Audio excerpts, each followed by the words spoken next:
Iya KB geus bikeun nya hutang Bang Emo kena ku aing dilunasan. Siang itu tanpa rencana, Bapak Aing melangkahkan kakinya ke sebuah pasar tradisional. Beliau berjalan sederhana, menatap hangat para pedagang kecil di sekitarnya, lalu berhenti di sebuah lapak ibu penjual bumbu dapur. Beberapa barang dibeli, total Rp80.000. Kehadirannya membuat suasana pasar mendadak lebih hidup. Namun tiba-tiba pandangan Bapak Aing kemudian tertuju pada seorang penjual ikan pindang, seorang lelaki sederhana yang akrab disapa Oboy. Wajahnya ceria, tawanya renyah, seolah tak ada beban hidup yang ia pikul membuat Bapak Aing kagum.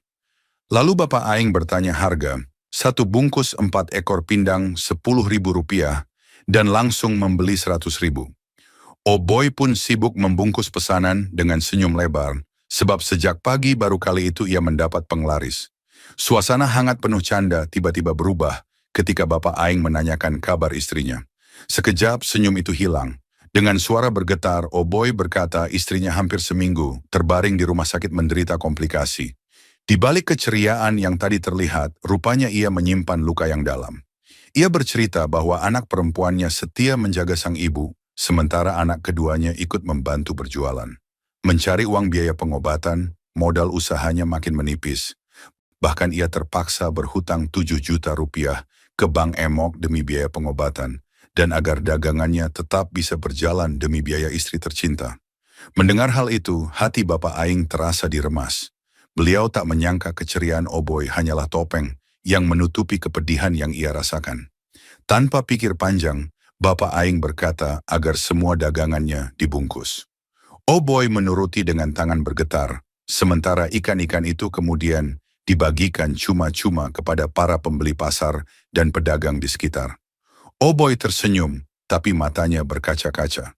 Rupanya belum selesai sampai di situ. Sebelum beranjak pergi, Bapak Aing meminta nomor rekening Oboy.